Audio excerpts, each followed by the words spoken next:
Hello, everybody, and welcome.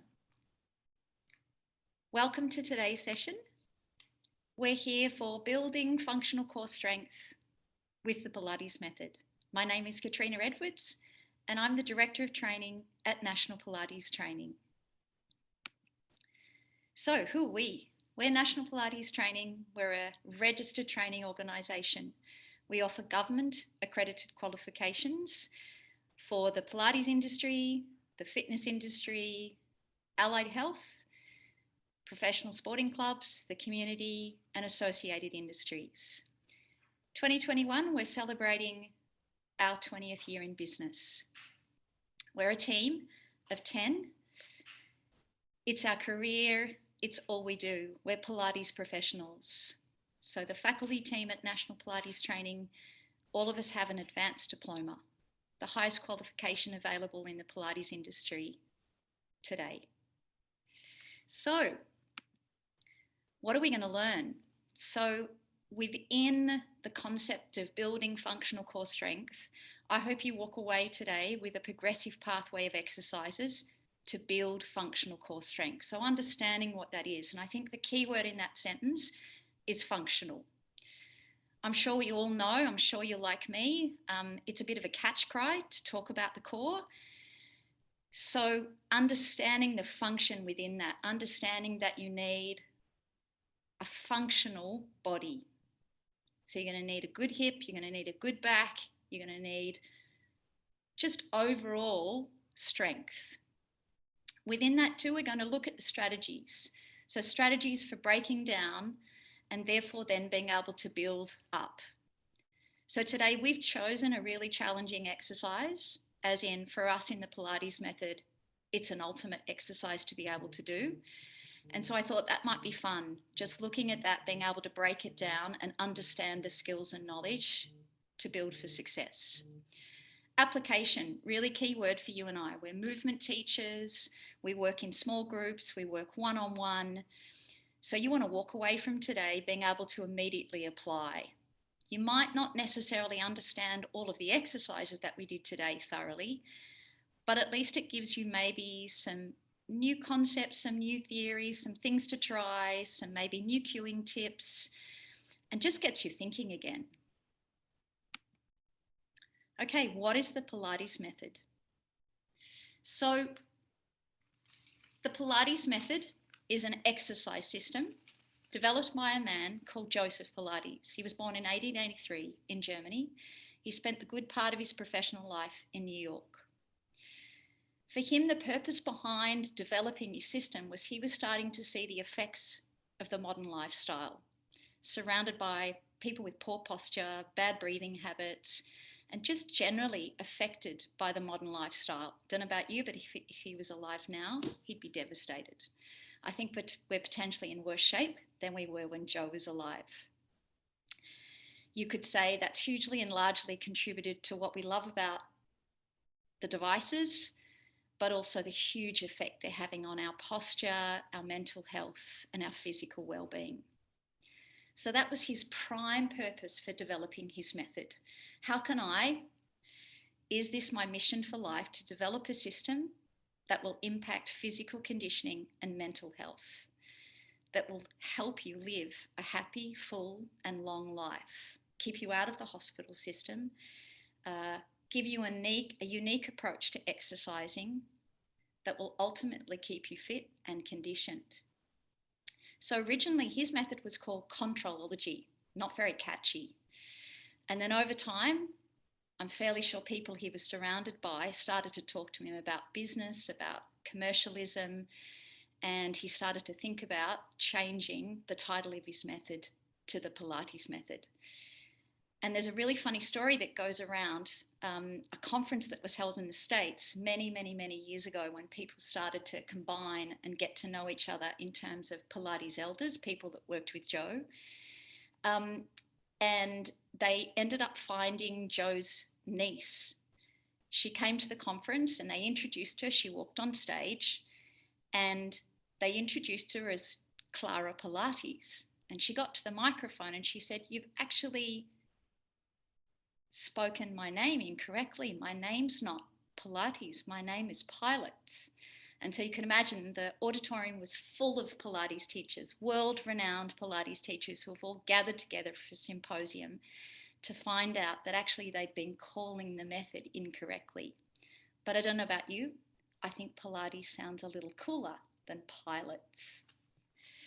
Okay, so I happen to today be inside my fully equipped Pilates studio, which is in Little Bourke Street in Melbourne, and I thought it might be fun to take you on a little tour, because in getting to know what the Pilates method is, the amazing Mr. Pilates built a huge amount of uniquely designed spring-loaded equipment. And so I have the luxury of being in the centre of Melbourne, and this is my studio. So we're 234 square metres, and as you can see, we're fully equipped. So let's take a little tour and get to know some of those uniquely designed, spring-loaded pieces of equipment. So right in front of me here is a 4-poster bed called the Cadillac. So I'll just take you a little journey 360 around it.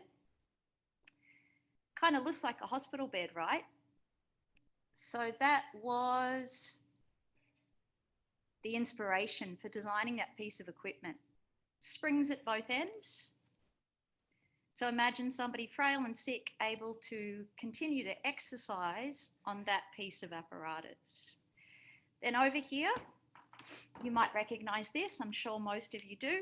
This is called the Reformer. So much lower to the ground.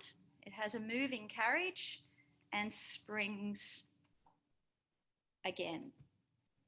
Then in front of us here, this floor to ceiling piece is called the Guillotine. Not as fashionable as the Reformer.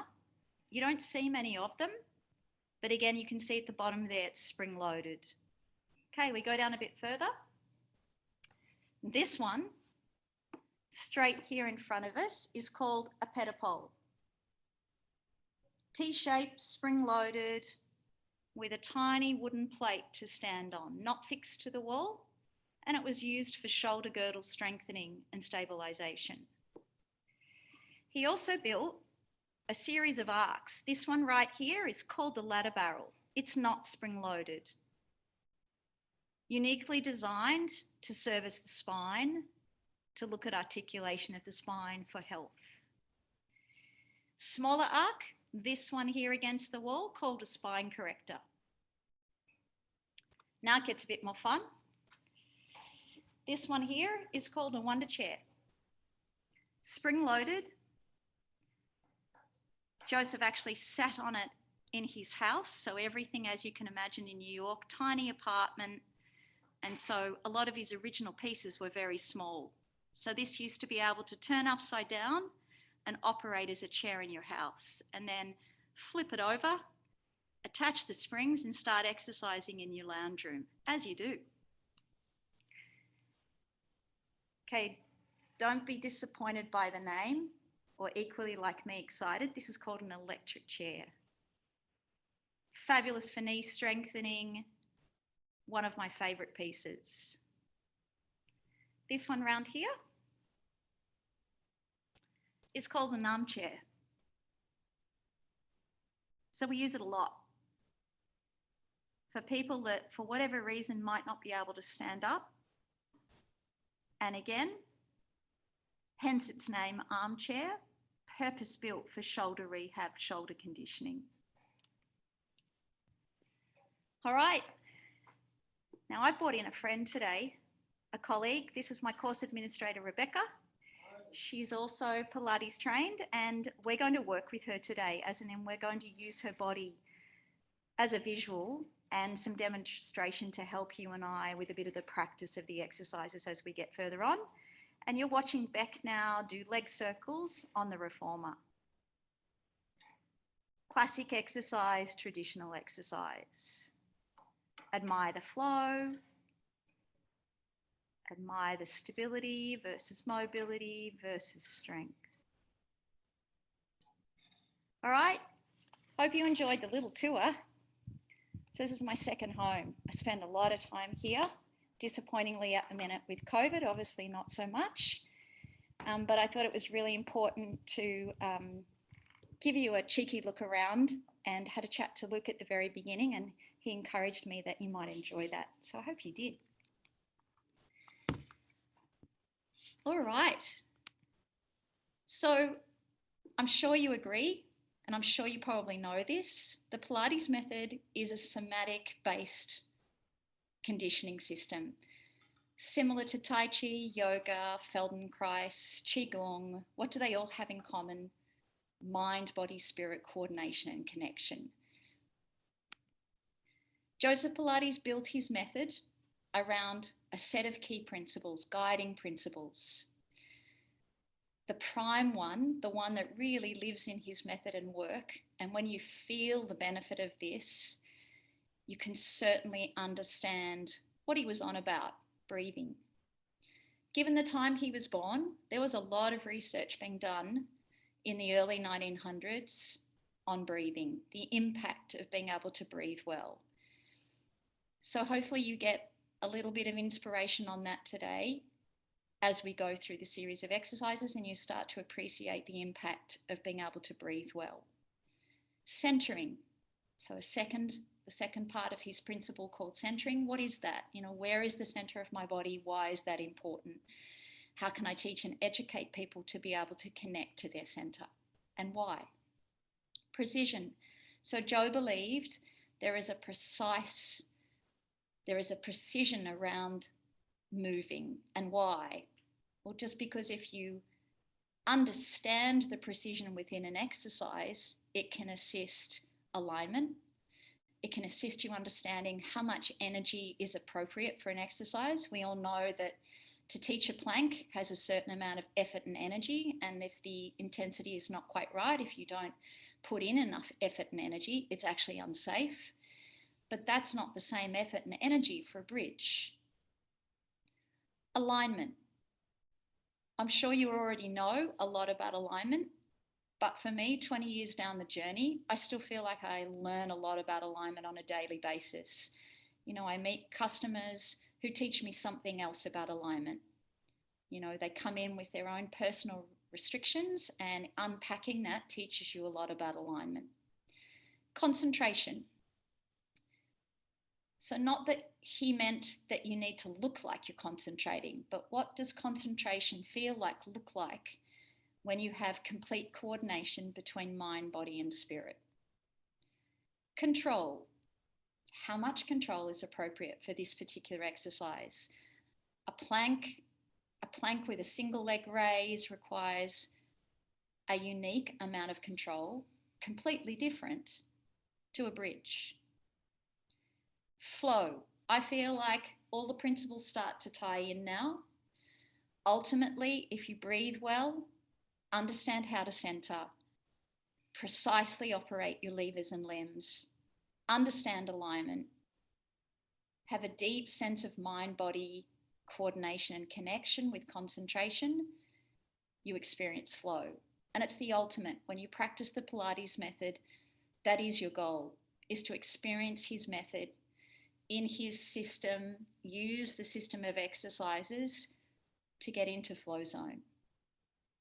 And commitment. You and I know as trainers and educators that it needs a certain amount of commitment from you and I to lead, to instruct, but then ultimately it's a tennis match. We actually need the customer, the client, to be equally committed to the cause, whether they're there to improve fitness, flexibility, whether they're there to get fitter.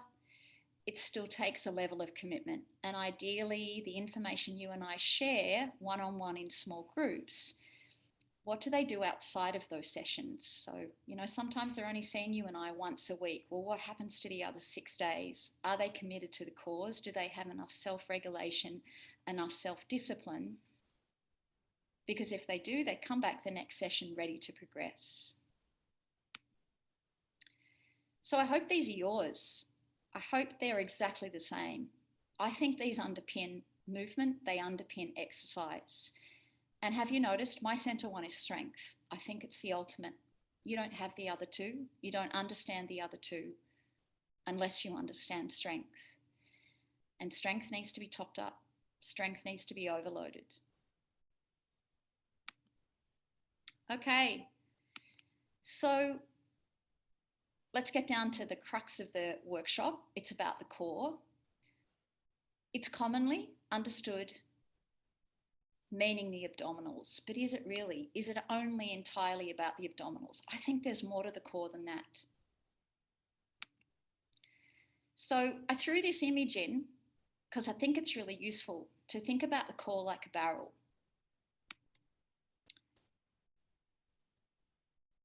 So what makes up the core?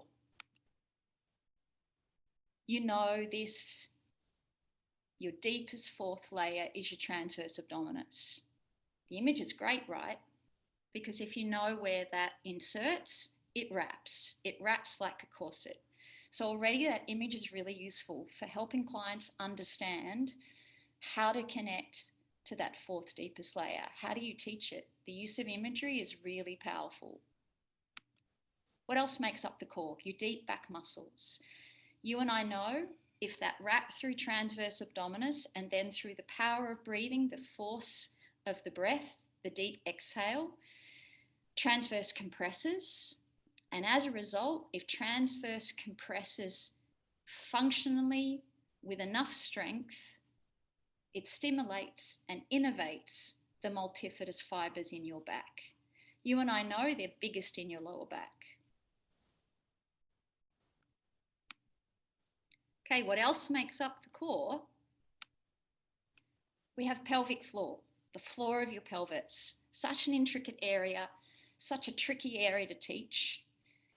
I think it comes through sensory experience. I think you really understand the pelvic floor when, again, you've spent time teaching and educating your client how to breathe well, how to connect to breathing. And then in the Pilates studio, we pull all these components apart individually. So, you know, within a session, anywhere along the journey, it's typical for us to maybe within the warm-up, do some pelvic floor exercises, not a lot, but just a few, give them for take home and invite the client to explore this area. Show a few pictures, invite that education in. Because I think for each individual, it's really important they understand what pelvic floor is and how hugely important it is to functional core strength. And I think it's often misconceived in terms of ordering, in terms of coordination. Hopefully you're on the same page as me. When you think about the core and connecting to the core, step 1 is pelvic floor. Step 2 is transverse abdominis. Step 3 is multifidus. Unfortunately, if that order is out of sync, then multifidus misses out. So you really don't build functional core strength. And then the last part of that core is actually the diaphragm, and hence why that image of the barrel is just perfect, right? It has a floor, it has a lid at the bottom, it has a lid at the top being the diaphragm, and then the cylindrical shape of the barrel makes you think about the wrap with that transverse abdominis, and then ultimately the force, the pressure, the compression into the deep back. So thinking about the human being as a 3D object. Okay. Each session like this, I don't know how you feel, but we're all movement people. We learn mostly through experience and through movement. So today I've planned a little workout, a little opportunity to get to know some Pilates exercises. You don't have to practice. If you want to just observe, you're more than welcome.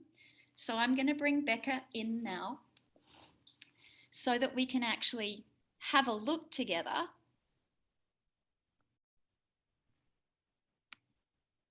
and we can just watch Becca move. So the first thing that I think you might like to watch Becca do is, for us, one of the hardest exercises in the Pilates method is called the teaser. So I'm just going to see if I can make her a little bit bigger. And Luke, if you're listening and watching, can we make Becca and I the biggest on everybody's screen now? Yep, so you're spotlighted at the moment, Katrina, so all on you. Thanks. All good. Thanks so much. So, Becca, when you're ready, would you like to show everybody a teaser? Take a look.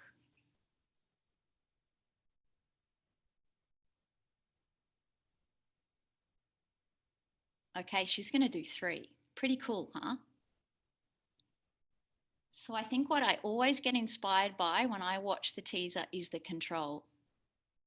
So how does she do that? How does it look effortless? How does she seamlessly roll up and seamlessly roll down? How do we build those skills? Rest, Beck. Do you want to spin over and just drop into rest position while I have a quick chat? So I'm going to keep Becca here with us because what I think might be really fun now for you at home, hopefully you've got a mat, hopefully you've got somewhere comfy that you could get down on the floor and practice with us, but equally, no obligation, you don't have to. You might just enjoy watching. So this next little section is going to go for about 20 to 25 minutes. I'm going to take you through a sequence of exercises, typical Pilates exercises to help get to that final point, which hopefully if you're on the mat, you equally get to that final point. Have fun. So Beck, I think we'll begin with a roll down. So if we take you up, and here's your moment, those of you at home, here's your moment. You might like to watch Becca do the first one, just so you understand the roll down, and then feel like you can jump in with her because we'll do 3 of these total. So she's rolling, flexing forward, getting down to the bottom of her range. She's taking a deep breath in, and then on her next exhale, she's going to articulate and roll back up. She arrives at the top in the vertical position. Hopefully you're ready at home. Here we go. So you tip off the stack, rolling through the head, the neck, flexing each and every joint. You feel the long opened curve in your back, supported by your abdominals. Deep breath in at the bottom. Breathing out to roll back up. Feel the pivot in your pelvis. Imagine a wall behind you and you're rolling into it, stacking the spine, arriving at the top. Last one, everybody. Tipping off the stack, head. Feel the weight of your head drawing you towards the floor. Arms are heavy. Support with the abdominals. You'll feel your hamstrings. You'll feel the opening up through the back. Slowly roll back up. That wheeling, pivoting feeling through the pelvis. Stacking, arriving. Okay, good, rest. Are you all happy to join back down on the mat? So we have a little moment to breathe. Would you like to go flat on your mat, on your back? And like Becca, would you like to put your hands on top of your ribs? Elbows are wide, splayed and spread, eyes are closed. Take a little moment.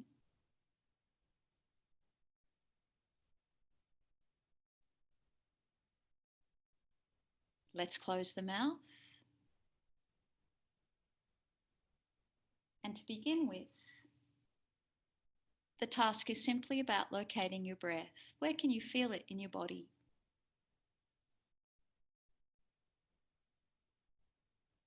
Notice its rise and fall. The idea of just sitting with it. No need to coach it or direct it.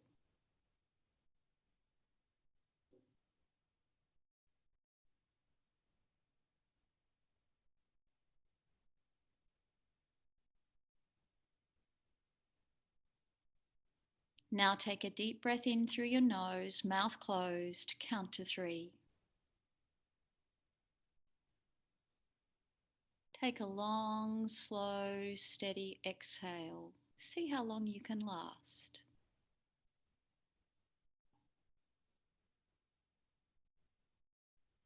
Practice that 3 times, breathing in for 3 and a long, slow, steady exhale. How long can you last?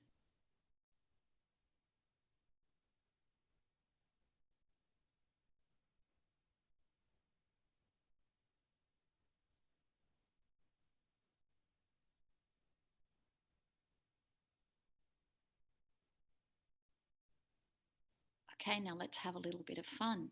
Breathe in, count to 3. Now you're going to hum. On your exhale, start humming with Beck. She's humming. Can you hear her? Hopefully you can just hear yourself. Okay, 3 times. Go again. Breathe in, count to 3. And when you're ready, hum. See how long you can last humming.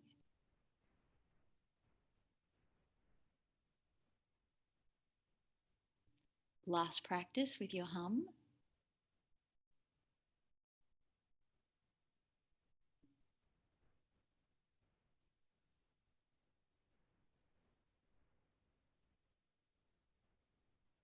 Now have a little rest. So just let go of the task. Try and stay in the zone.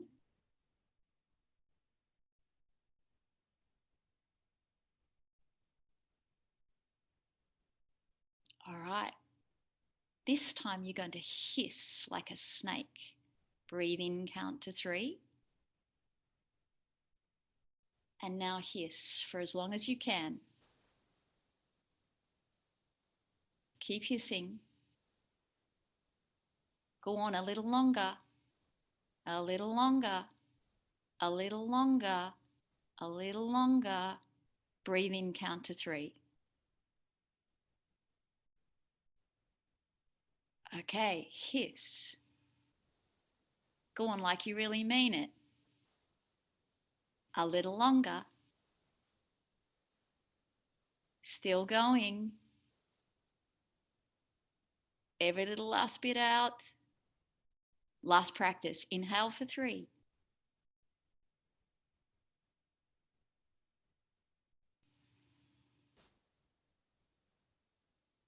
Good with intent. Sitting on the exhale. And rest.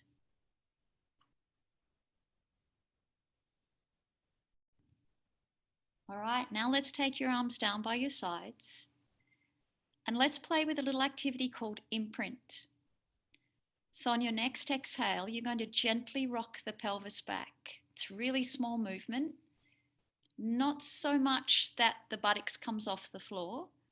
So it's just a tiny, tiny rocking moment. Just enough to get the lower back to kiss the floor.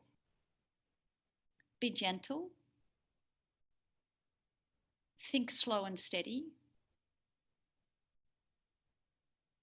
And tap into a part of the practice that we've just had with breathing. So you'll hear Becca in the background. She's thinking about the long, steady, slow exhale. She's sensing the soles of her feet on the floor. She's sensing the direction of her knees pointing straight up to the sky, so giving her a sense of alignment from foot all the way through the leg to the hip. There's no gripping. There's no tightening or hardening. Very little effort needed to gently rock the pelvis back without any speed humps, with just the right amount of effort for control. Beck's also sensing the palms of her hands, the 2 long outstretched arms, the sense of positioning and placement in the head of her shoulder, a widening across the collarbones,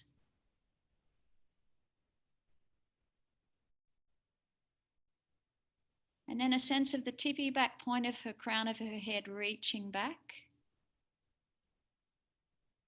versus the lengthening down of the spine. Make this your last practice if you're on the floor with Beck. Now we're going to head into a pelvic curl. So on your next exhale, you're going to continue to practice your imprint, but keep going. So through the imprint, through the tuck, you'll start to lift up. As you get to the top, you're trying to arrive in your bridge position. Go a little higher, Beck. Even a little higher. Even a little higher. Okay, good. At the top of the height of that bridge, breathe in. Next exhale, we're going to unravel, rolling down, articulating, sequencing through the spine. Upper back, middle back, lower back, pelvis, arriving back in our start position. You'll notice a little lumbar curve creeps back in. Here we go again. Tucking and rolling. How much tuck can you get? Think about the length through the back as you rise up into the full bridge position. Be careful at the top height of the full bridge position, everybody, that there's a sense of neutral. What I mean by that is energy reaching forward with the sit bones rather than pointing them towards the floor. There's a sense of opening at the top through the anterior side of your hip. There's a sense of line, so you feel like one diagonal line, slowly articulating to come down. Here we go. Upper back, go gently. No speed humps. Middle back, gently. Lower back. Pelvis. You've arrived. Ultimate goal, can you do that exercise now with flow? Try.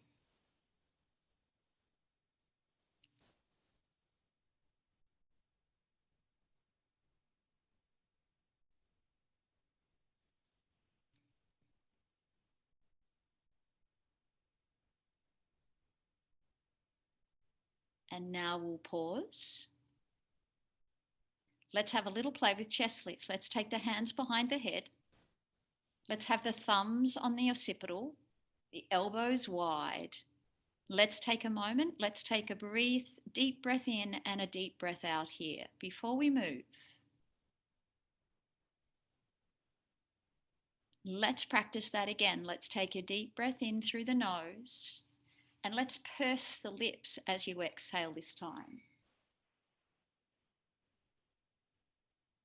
Good, because ultimately you're here to learn a little bit more about core strengthening, building functional core strength. So with that deep exhale with the pursed lips, did you get a sense of fully exhaling and what happens through the core when you fully exhale? Did you allow the ribs to swing all the way back in? Did you create the space through the spine so that the ribs could funnel, relax, recoil all the way back in? Did you get rid of all the dead air? Fresh air in. And here you go, fully exhale, all the dead air out. Okay, good.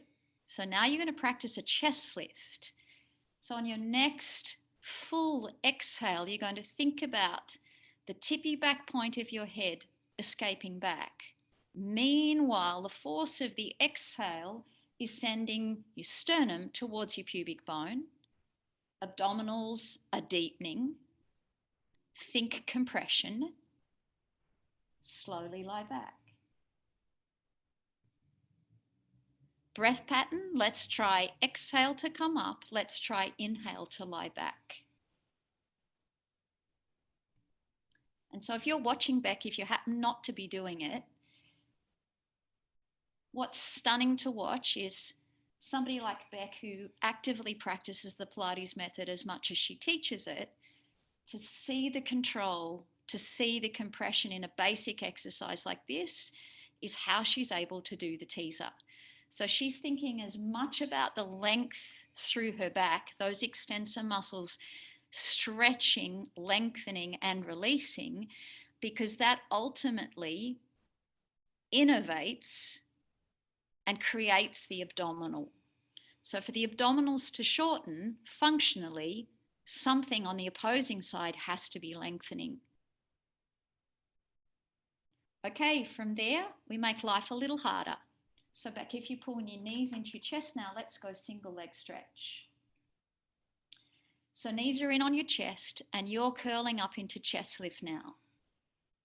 So you notice back's really high. So that's your goal. Remember, we've got to get to that teaser. So getting to teaser is about abdominal compression. It's about the shortening. So even in your basic exercise like single leg stretch, it's promoting that height. So up you get, everybody. Okay, here we go. Leg stretch, the single leg stretch. It's about the compression through those abdominals. Can you get shorter? Chest plate to pubic bone. Can you get deeper? Good, one more, everybody, each hip. All right, let's learn the double leg stretch with Beck. So from here, we start as high as we were before. We're in a tight little ball, forehead to knees and knees to forehead. Remember where we've got to get to at the end, which is the teaser. Okay, here we go. We're going to reach 2 arms overhead, 2 legs out long, long, long and stay, and pull in back tight. Hold it. Breathe in, go long. Make sure your lower back doesn't come off the floor, ladies and gents. Really important. So be careful. Reach. Lower back, make sure it was on the floor. Think a little imprint, think a little tuck. Good. Are you really absorbing the force through those legs? As they stretch forward, you've got to be thinking draw, suck into your hips really strongly through those hip flexor muscles. Last one. Good. Have a cheeky little rest. Because the intensity is climbing, you can feel it pretty quickly. Okay, where do we go next? It's called the 100. Let's get ready, everybody. This is a classic traditional Pilates exercise. The gossip goes, in Joseph Pilates' era, this was the first thing you did in a Pilates session. Here we go. So you're curling up, arms are down by your sides. Take care, everybody. If you can't keep your lower back on the floor like Beck, you're going to be doing this exercise with your knees bent. Can you see Beck right now? That's where you need to stay if you can't keep your lower back on the floor. Anybody feeling sore necks, could you please place your hands behind the head and continue to practice with us? We'll talk about why that happened for you in the end in the Q&A section.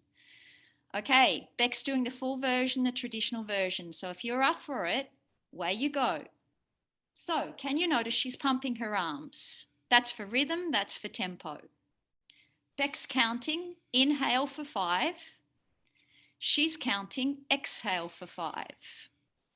5 counts.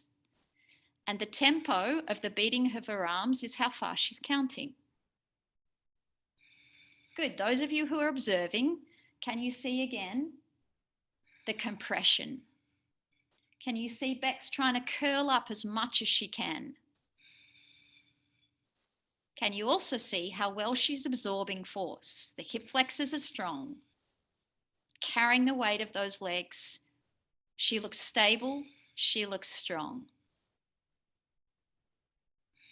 It's 10 sets, right? That's why it's called the 100. So hopefully you've been counting because Beck's finished and resting. So knees into your chest for a little rest. All right, the next one, which is really fun. So hopefully you're still on the mat and maybe you found a few exercises difficult, but this one's really fun. So try and have a go at this one if you can. We're going to roll. It's called rolling like a ball.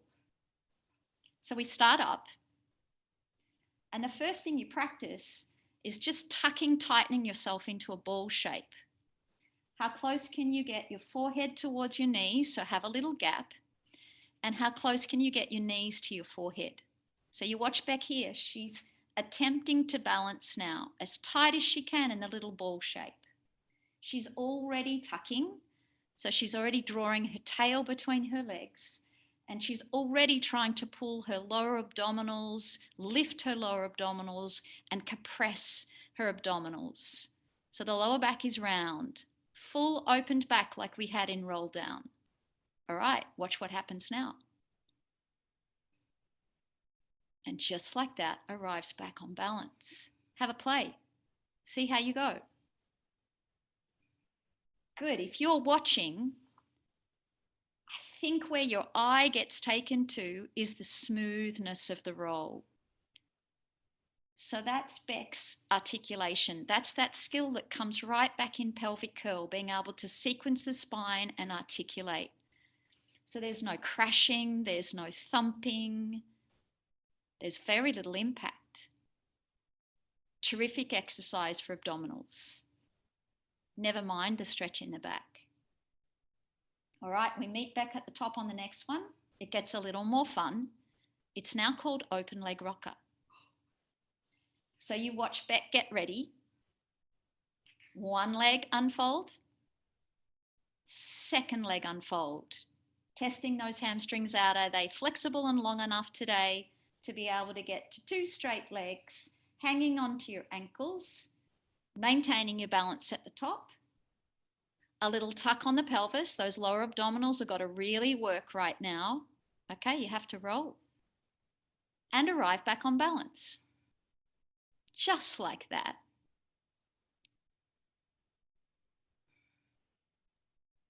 Good. Keep fighting. So if you're with Beck, understanding this exercise is about the roll of the arms. So the arms are trying to tug the legs closer, whereas the legs are trying to tug in opposition.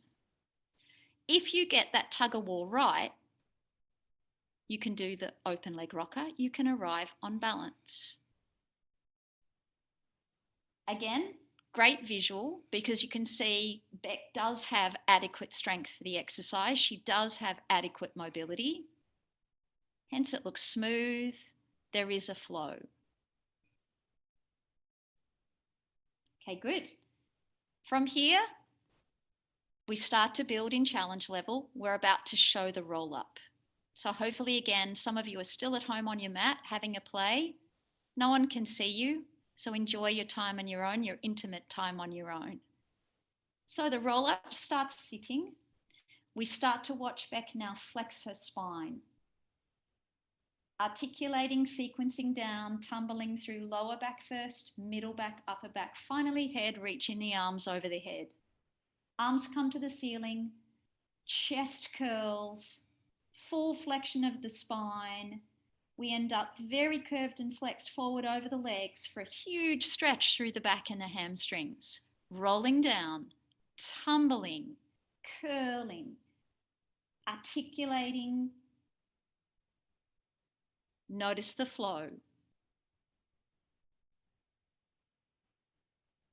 Good. Look at the amount of work going on through the core, the amount of work happening through the abdominals, but you're starting to see the range of motion increase as we build this progressive pathway to teaser. So you can see now Beck has adequate hip mobility, stability. She has adequate strength, hip flexors, abdominals, but she also has adequate extensor length, because without that, it wouldn't look smooth. Without that, she wouldn't be able to get up without lifting her legs up off the floor. This is her last one. Hopefully this is your last one too, if you're coming with us. Arms are down by your sides, and we're about to go rollover. So Becca's going to start with her legs up to the ceiling at 90 degrees. You're going to need your arms and shoulders, so ensure that you're connected to the upper torso. They're now going to have to work to support. We're going to invert. You might like to watch Beck do the first rep. So we end up in a letter L, fully flexed spine, and then a slow, gradual descent, demonstrating the control in the abdominals.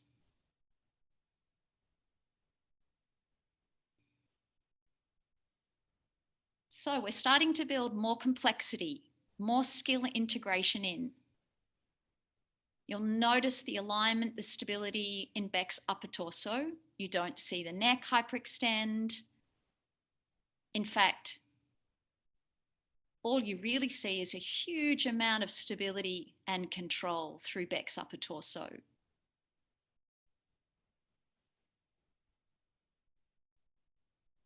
Controlling, coming home through the eccentric abdominals. This is Beck's last repetition, and from here she's going to go straight into teaser, exactly what she showed you first up. Let's do 3 teasers, Beck, and let's hope everyone at home is coming with us. The body should feel really ready. We've worked at all the skills to get here.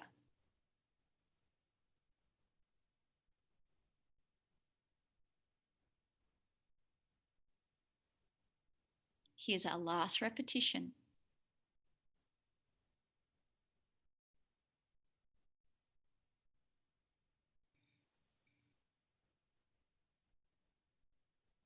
Rest, you at home rest, Beck rest.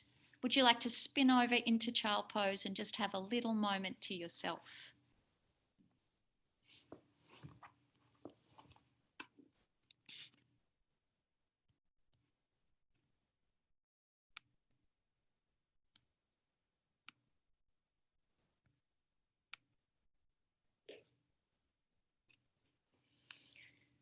Okay, so let's now talk about, let's get down to nitty gritty. So the exercise we finished with, and equally you saw Beck start with, was called the teaser.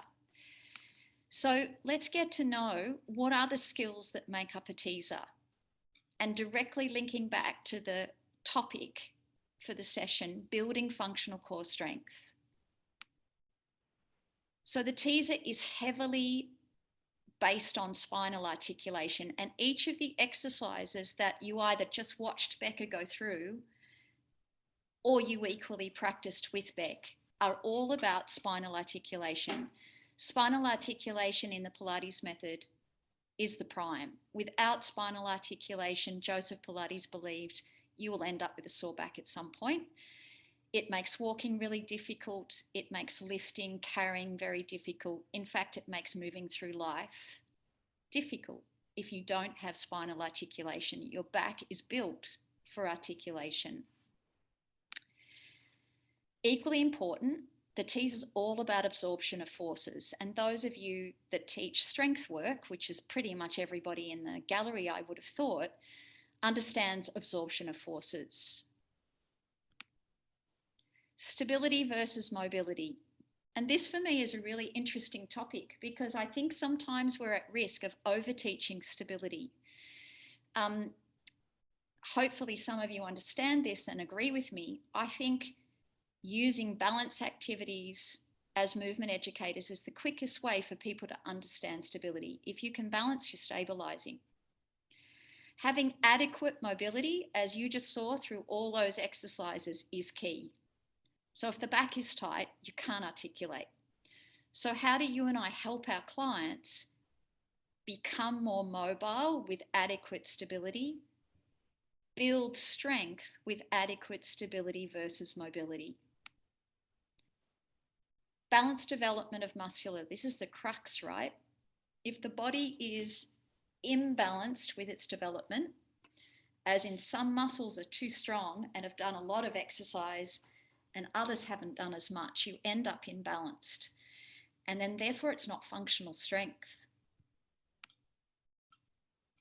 In that particular exercise, the teaser, and in fact that whole script of exercises we just did, it's about abdominal strength versus extensor length. Again, key word, building functional core strength. We have to be looking at strength over length.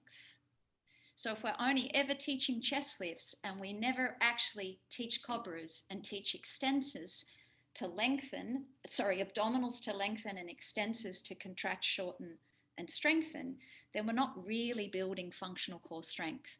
So today we've only just given you a little window into the Pilates method, but that would never be somebody's full workout.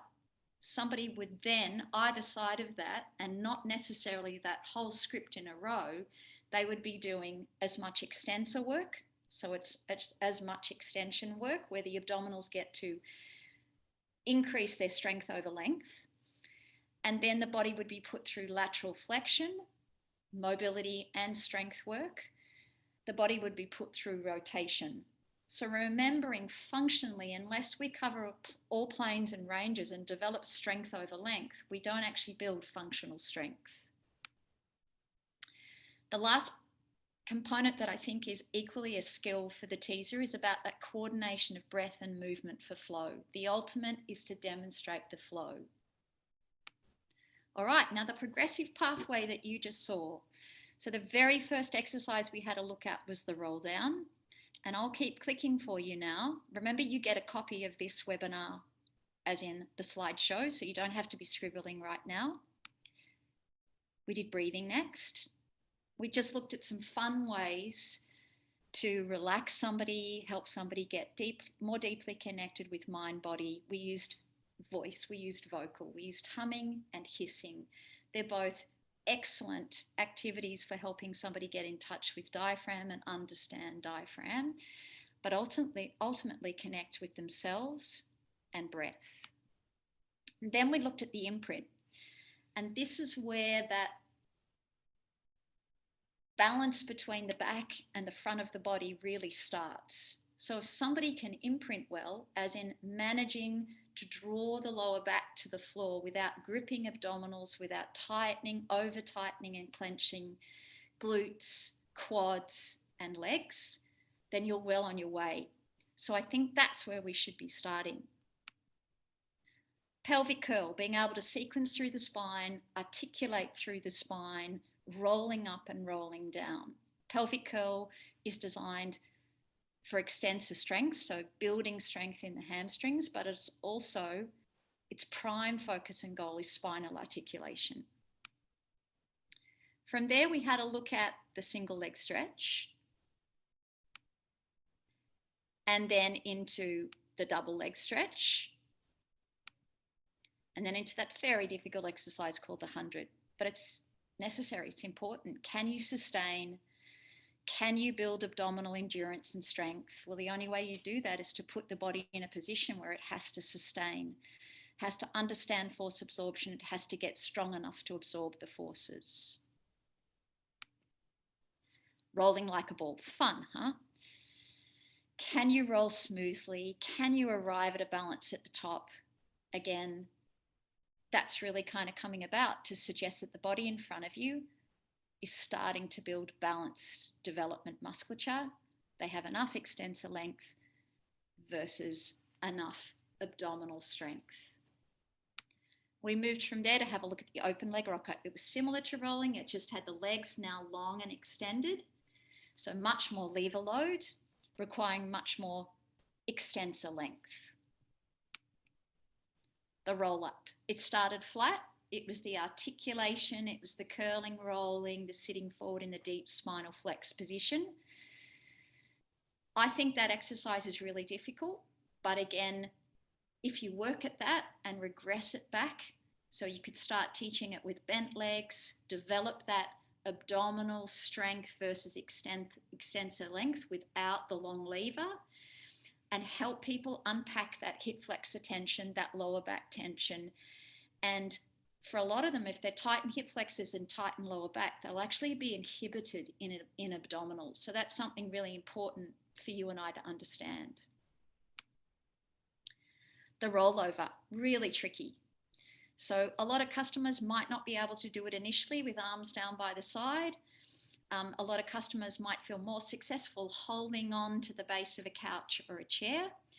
And ultimately, it's not a starter exercise. You can see where we've come with the whole progressive pathway. This is well down the track. This is at an intermediate level by now. Yay, and there's the teaser. Okay, it's time for questions. So I'm going to invite Luke in now.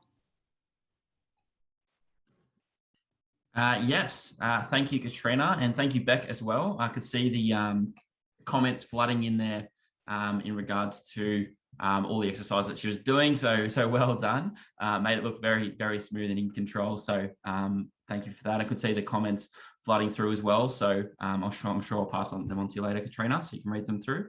Great. We've got plenty of questions to get through. So the first one came through from Anonymous, actually. So this one came through just asking, where would you recommend a beginner to start with Pilates program? Okay, great question. We're in lockdown in Melbourne, and I also own Aligned for Life Pilates. Our Instagram page, right at the minute, because of lockdown, we have free classes going on. We've posted all about those on our Instagram page. So if you're a beginner and want to get started with Pilates, we have a number of classes going on via Zoom at the minute. But also for National Pilates Training, we have an Intro to Pilates course. It's really cheap. It's $350. You meet me on the Zoom on a Saturday morning or a Monday night. The details of that are on our website, which towards the end of the slideshow, we'll throw the details of the website up so you can take a screenshot. I think an Introduction to Pilates program is a really great idea. Because there are a lot of precursor steps, as you probably saw in the presentation with Beck. Demonstrating that skill kind of doesn't just, you rock up at a Pilates class and suddenly you feel really successful. So I think for a lot of people that haven't done a lot of movement before, starting an exercise regime like this needs to really start low level right at the very beginning. So I'm highly recommending our Intro to Pilates program. I deliver that, and it's delivered with sensitivity. It's delivered to make the program accessible for you not to feel inhibited or restricted. We truly start at the very beginning, and the first 2 sessions are about breathing. So hopefully that answers that. Yeah, that's wonderful. I just saw a bunch of comments, people looking for the website and those details about the courses. There's a few people that do have to leave at 2 o'clock. We'll get to everyone's questions. No, don't worry about that. So anyone that is able to stay around, we'll get to all your questions. If you just wanted to brief everyone about those courses, Katrina, and then we'll come back to the questions if possible. I sure can. So I'll take you through now to the end of the slideshow. I had 3 questions for you. Hopefully you're already thinking about these. What were your key take-homes from today's session? How has this session impacted your understanding of building core strength? And how will you apply today's learning? So with a bit of luck, you get time today to just reflect on those 3.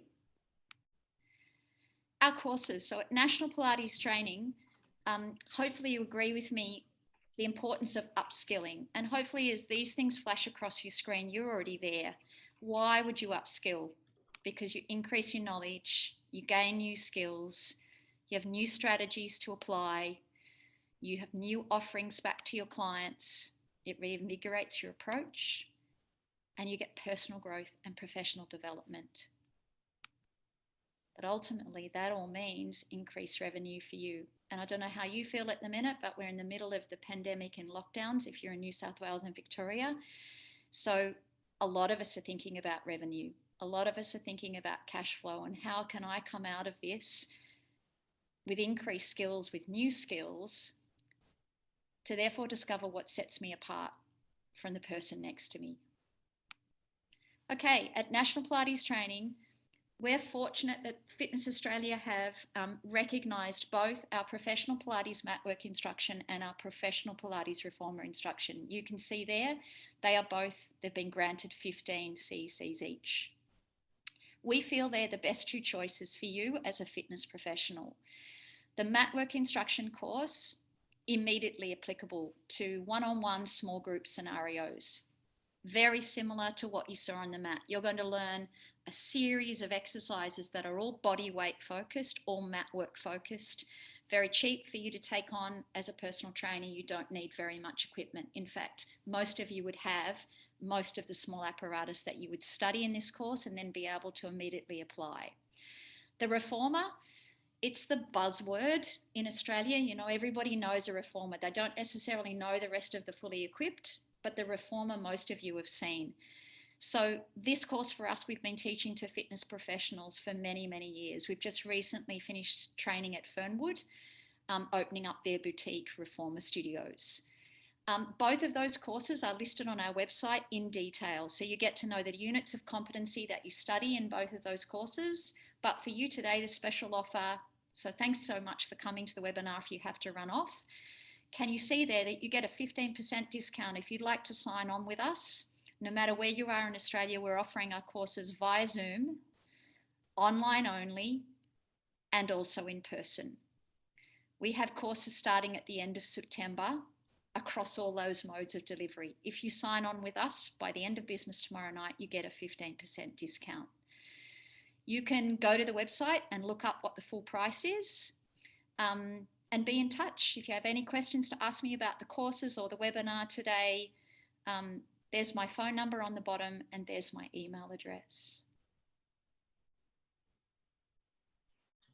So if you have to rush off, thanks very much. Thanks for giving up your time, and I hope you feel like it was a value add. Thanks for that, Katrina. And yeah, thank you for everyone for attending today. We'll still go through all these questions, so don't worry. But for those that do have to go, we understand that obviously if you've only allocated the 1 hour. But we'll go through these other questions. So we've got one come through from Helen, who just asked, how do you look after bulging discs? Oh, okay. You wouldn't be doing Pilates mat work. So bulging discs for us are taken into the fully equipped studio. Bulging discs for us are our diploma graduates. So those two courses, the group mat work instruction and the group reform instruction, are not built courses for injuries. So neither of those courses goes into injuries. Both of those courses is group exercise. So for us, it's that moment in your PARQ, in your induction, when you go to screen somebody. If they're talking about a bulging disc, they're heading straight to physio check. If they're already coming with a referral letter, they're coming in to see us in the fully equipped studio. They don't do group mat work classes and they don't do group reformer classes. Now, I'm of course talking in the acute stage. Once they come out of the acute stage, yes, you're trying to get them back to functional patterning and functional movements, but mat work wouldn't be where we start. We'd want to use the equipment to support that. The reformer is a great apparatus, but it wouldn't be done in a group setting. It'd be done on one-on-one. Within the Pilates, professional Pilates reformer instruction course, we teach that for group fitness. So our prime purpose in delivering that program for you as a fitness professional is for you to understand the reformer, understand how to use it, learn a bunch of exercises on it, but not necessarily yet start to think about how to prescriptively rehab somebody. So if you want to learn about rehab is our full diploma. And I'm really happy to honour the 15% discount for you if you've decided that, this is a pathway you want to really upskill. With that question coming in, I'd encourage you to think about the diploma. That's where you'll get the nitty-gritty about rehab. You'll really understand rehab using the Pilates method. Yeah, wonderful. We've got another question through from Neha. She just asked, how is Pilates different from static stretches when done for anterior and posterior fascia? Can we add Pilates towards the end of strength session as cool down stretches? Okay, there's so much in that question. I might have to ask you to say it again. Yeah, that's okay. So how is Pilates different from static stretches when done for anterior and posterior fascia? Okay. That was the first part of the question. So I think the Pilates method is dynamic. So I think that's the quickest and easiest and most efficient way for me to answer that question. Not much we do in the Pilates method is static. As you saw just then, it's all dynamic. It's all dynamic strengthening and stretching. So our school of thought on that is in terms of improving fascia, we might do some fascial release within warm-up. We might use some fascial stretching within warm-up, and equally as in cool down, we might give it for take home. But within a typical Pilates session, it's about movement, it's about moving, it's about taking the body through movements to better improve mobility and strength. Hopefully I've answered that for you, Neha. Yeah, definitely. I think you did. So we've got one from Alida as well. So she just asked, okay, sorry, that was just a question that came through before. I find it difficult to build abdominal strength after children. Do you think first it's needed to build pelvic floor strength before? So I've had 2 cesareans, so I know exactly where you're coming from. Prior to having 2 cesareans, teasers would have been, relatively easy for me. Still intense workout, but didn't have an issue. Post 2 cesareans, I have also had got abdominal separation. And so teaser's not an exercise for me. It wouldn't be a go-to. I do the teaser, but I do it supported. So I often do it. I practice it with a ball placed underneath my feet, supporting the weight of my legs. So post-baby is another really important area that you want to get really good help with, as in repairing your body. And when you're working with postpartum women, I think for you and I as movement educators and trainers, it's really important we understand how to build functional core strength. So I agree with you. I think you would definitely start with pelvic floor, but it wouldn't be the only thing you'd look at. You'd also look at the diaphragm, you'd look at the breathing, you'd look at that transverse wrap, you'd make sure there wasn't any diastasis, and you'd just build up their functional control and their functional strength through basic movements to begin, and you'd build incrementally. So I still think the teaser is very possible for a woman returning from childbirth. It just might be slower than the person next who hasn't had children. Yeah, thank you. I think you've answered a few other people's questions in relation to that as well. So thank you for those others that popped those questions through. We've got a question as well from John, who just asked, how do you make people stop using their hip flexors in a lot of those movements that Beck was showing before? Oh, this is Tom. Did you say his name? John. John. Okay, John, I have a sad story to tell you. All of those exercises involve your hip flexors. So I'm sorry to disappoint. And is that okay? Like, you need hip flexors. You can't sit without hip flexors. You can't walk without hip flexors. So I'm just debunking a myth. All of those exercises work your hip flexors. So you know what I do? I'd take a look at an anatomy book tonight and I'd go diving deep into your iliopsoas. What's the role of your iliopsoas? It's actually a posterior abdominal muscle.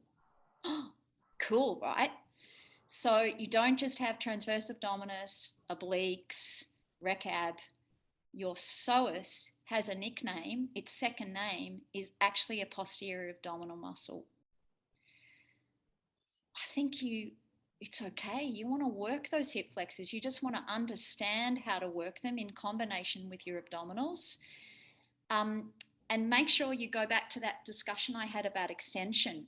So I don't think you're as worried about hip flexors if you can do a cobra, and you can do a cobra well. But if you can't do a cobra well, you are going to be worried about tight hip flexors, and they are going to be potentially operating dysfunctionally.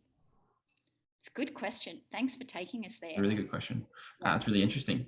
Got a question from Maria, who just asked, can you please elaborate on why people get neck pain during the 100 and what we can do to help overcome that issue? And I think a few other people, there's another anonymous one in there a bit around the same sort of thing. Yeah. And I suspect most of you, potentially those people in that neck area, had felt it right back as early as chest lift single leg stretch. So why do people get neck pain? Well, interestingly enough, it's because your neck muscles, sternocleidomastoid, are so strong that you end up doing the chest lift, innervating neck before you do upper abdominals. So placing the hands behind the head can often be a great way in encouraging your customers to press back with the head, get more involved in the extensor length, less involved in the flexion. So initially you might have to back yourself off. Don't think about coming too high. Think about staying longer and train your deep neck muscles. But equally then, if I'm just going to drop my screen down, you actually have to train your chest lift to start from your upper abdominals. That also might be inhibited if you've got a tight thoracic. It's going to be hard for you to innervate the chest lift from your upper abdominals. So think about that balance developed musculature again. If you want to take the neck pain away, you need to be doing more side lying rotations, more thoracic mobilization, more thoracic extension work. Breathe in all positions. So breathe in child pose, breathe in quadruped, do cat stretches, do thread the needle. You've got to bring balance back into the body in order to get rid of neck pain. So I'd be saying, if you felt neck pain today, maybe back out of doing a lot of chest crunches, reduce your range of motion, and get back in love with extension exercises and rotation exercises. And then incrementally build back in your chest lifts and your abdominal loading exercises. Got a question from Daniela as well. And she's asked, could you talk about the importance and benefit of professional Pilates teacher training, such as National Pilates Training, as opposed to short training programs? Okay. This is going to be very biased. Really sorry. Apologies. So you're talking to a woman who's been in this career for 20 plus years. I'm 52. I started when I was 18. And when I started at 18, there was no formal courses in Australia. So I actually learned by a video, and I was 18. But very quickly after that, the first professional formal course started in Australia. I hope this is an inclusive conversation. I think if you're going to hang your shackle up and teach and educate and work with people and work with bodies, you need to really know your stuff. So I think dabbling in a short course, you're going to always feel like you dabbled. Whereas when you do a comprehensive course and you really study it and you embrace it and you really understand it, people flock to you. It's like a germ, it spreads. But when you don't know something very well, it comes out that way, as in people see through that. So I hope you agree with me, but I don't think there's any other way to answer that question. If you want to hang your shackle up, study it well. Otherwise, don't use it. Don't use the exercises. Don't use the activity. Stick to what you know. Yeah, I completely agree as well, and I can see a lot of people in the chat are the same as well, with a lot of totally agrees in there. Thanks, Alexandra, as well, saying that you still look 18 as well. You've made my day. Yes. See, always a nice one. Thanks everyone for jumping out, throwing in your comments as well. It's great to hear. And Katrina will get a copy after for those that she misses, so she'll be able to see all your lovely words. I've got another question from Kylie, who said, you mentioned cobras and extensor work as well. What about those who have bulging discs in lower back and degeneration of the spine? Okay, so when you understand the full Pilates method, and if you go all the way to study the diploma, we look at all those conditions and we look at what's appropriate and what's not appropriate. So in that discussion, when I was talking about building balanced muscular development, it was a discussion for a healthy spine and for working with a healthy spine. Once you start to get into nitty-gritties with disc bulges, with slip discs, with degenerative spines, which obviously you could say all of us over the age of 25 have a degenerative spine. If we all got x-rayed, you'd see the degeneration. So I think then it's about working with the individual and incrementally, slowly building range. But you've got to be careful with that, right? You've got to know the body so well that you can understand biomechanics, you can see incorrect recruitment patterns, you know when an exercise needs to be regressed versus progressed. You know when you've pitched an exercise at just the right level for the person you're working with. So it's about understanding the individual, and it's about building that rapport with the individual so that you're giving out prescriptive work that's tailored for the person you're working with. So I don't think there's anything to be afraid of. I think it's just about knowing your stuff. Sure. I've got a quick question through from Pete, who said, what about men who have tight hamstrings? Straight leg stretching, virtually impossible. So it follows some exercises that have to be compromised. So what's your recommendation for that? Okay. And so that person's name was? Pete Levy. Pete. Okay, Pete, I'm talking directly to you now and every other male in the gallery. I spend a day a week at Melbourne City Football Club and have done for the last 6 years. A-leg soccer. You reckon you've got tight hamstrings. I don't reckon they're near as tight as what I see every Tuesday and Friday in my week. So where we've got to is that strength over length principle. So for us, what we've really looked at is, if I'm going to improve the length through that whole posterior chain, I have to get a bit clever. So that exercise like the roll down that you saw Beck do, that's what we do. So we've been looking at that exercise as a way of really opening up that extensor chain and improving its length. It's great, right? It's an exercise, it's gravitational. Gravity is an assist there. So you may not start there. You may start with the back against the wall. So that might be your first place to start working on that, where the wall becomes a bit of a support. So there's less weight, there's less force. But eventually being able to do it in space like you saw Becca do, and then think about being able to put that exercise up on a little incline board. So then your expectations have increased in terms of the length. So Pete, I think there's a way. I work with a lot of men, as I just said, with tight hamstrings, and I definitely don't let the tight hamstrings get in our way. We just work with it, and we choose exercises that just start to coerce and tease that. Yeah, that's great to hear, and great question as well, Pete. So thank you for that. Yeah. I've got a question from Julie. I was wondering why Pilates is no longer rebated through private health funds. Yeah, how about that? Mm. Really disappointing, right? So, yeah, what can I say? So that was as much of a shock for me as it was for anyone, especially those of us that have been in the industry for as long as we have. However, you know what's interesting? I have very little trade that looks at the rebate side of it. Very little trade. So, we run 3 studios. As I told you, it's our 20th birthday this year. Those 3 retail sites are very busy. None of them have really ever relied on the rebates. It's as much as I can say. I don't have an answer. I don't have a way forward with that, unfortunately. That's a government decision. That's a policy. Yeah, exactly right. Got a question from Susan. How is Pilates different to yoga? Simple. Great question, because I do yoga equally. So yoga's a part of my week as well. Well, yoga wasn't designed by Joseph Pilates. Yoga doesn't have spring-loaded equipment, which is really a huge part of his method. He designed those apparatuses to really help the human being, to help somebody who couldn't do mat work get better at mat work. And in terms of injuries and rehab, it's the equipment we use. And I think that's what makes it so different from yoga. Yes, the Pilates method still takes you into end range, but I think the spring-loaded equipment helps the average person get there more successfully. I don't know about you, but a lot of the general population find yoga really difficult.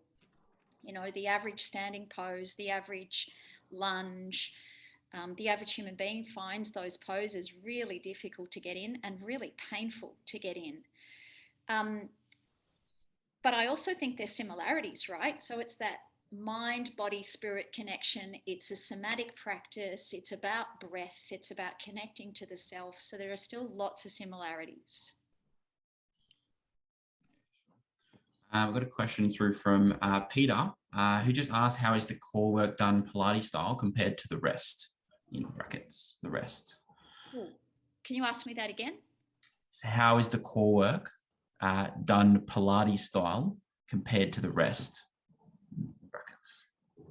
I suppose we're meaning there a definite description, I think. Okay, let me try. Let me see. Yeah, if you're in here as well, Peter, feel free to elaborate and we can address it further. Yeah, let me see if this answers it.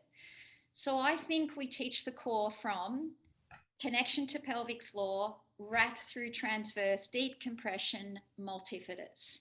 So I think the teaching of the Pilates method is the coordination of the breath with the core in using that forced exhale to get the compression going for transverse abdominis.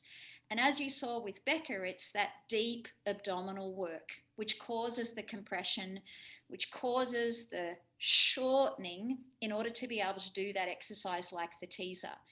So how is that different from other methods of teaching core? Well, I think one thing you learn in the Pilates method is that just that understanding of what it feels like to work the abdominals well and work the abdominals without gripping and work the abdominals without doming. So they'd be just little things that I'd say generally when people come to meet us in the Pilates studio, they're common challenges and common things we see we have to unpack. is that they've got used to gripping the abs and they think they have to be on all the time. They've got used to tightening the abs and they think they need to be tight all the time. They've sometimes got into a habit of thinking that everything needs to be working all the time. Whereas you and I know when you do movement, there's a bit of an ebb and flow. It's a bit like the tide. You know, not all exercises require the same amount of muscle energy. Does that help? I think that helps a lot. Thanks for that, Katrina.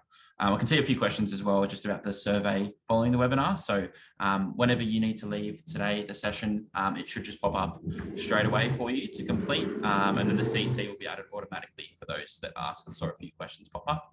If you don't get the survey, if it doesn't pop up for you, just email us and we will sort you out with that as well. So no problems. We've got another question through from TR. I hope I pronounced that correctly. Can you do the reformer course if you did the mat work from another provider? Yes, of course.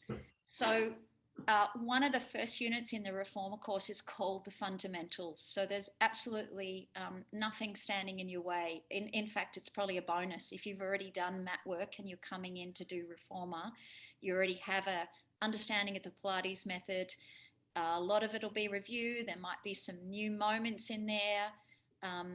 But no, I think that's a bonus. So no, we'd be welcoming you and helping you get on your way with your next part in your Pilates journey. Wonderful. And another one from Conrado around reformer. Could the reformer be used as a fitness tool? Oh, I think it's fitness. Okay. So I think all of his equipment is fitness. It's fitness, it's conditioning. It's used for fitness, it's used for conditioning, it's used for rehab. It's a piece of exercise equipment. So most definitely it's for fitness. As much as it is for rehab, it's for fitness and conditioning. That was his whole mission, was to make the population fitter, more conditioned, mentally and physically. Completely agree. From Lena, hip flexor tightness. How can we deal with that to improve the strength and decreased irritation at the hip flexors? Great. So this is going to sound counterintuitive, and it might take you a little while to get your head around. I think the hip flexors are tight because they're dysfunctional. They're lacking strength. So think about what your hip flexors do. I'm going to push you into extension again, as in not push you, but I'm going to encourage you to think about extensor work. So lying prone and just building incrementally, slowly, to the point where somebody can do a diamond press chest up, stable pelvis, controlling through abdominals, articulating through upper back. When that goes well, take the hands away. Can they do that without as much base of support? Can they demonstrate that in thoracic without extending lumbar yet? And then when that goes well, you just incrementally start to build that up. So remember, the role the psoas plays in extension fundamentally affects how the psoas plays out in flexion. But then equally, think about where the hip flexors attach and cross over through the hip. You've equally got to work the hip. So you've got to take the hip through all ranges. You need to abduct, you need to adduct, you need to flex at the hip, you need to extend at the hip. So you've got a spine to worry about because of where its attachments are. So take the spine through all ranges, and you've got a hip to worry about. So I think that comes back to the idea that the body is whole. You can't kind of differentiate, separate, individualize, only work potentially a certain area. You've actually got to work the whole in order to develop it in a balanced way.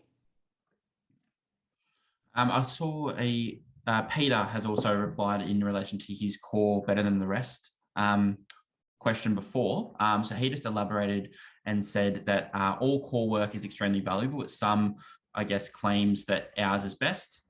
He says he sees boxers as having extremely tough and functional compared to most others. Pilates also claims that ours is more functional. So he was just asking, I guess, in that general sense, how it's better than the rest, I think. Okay, again, it's probably hard for me to answer that non-biasedly because we're here to talk about the core with the Pilates method today. But so this probably leads me into some opinions and theories and beliefs.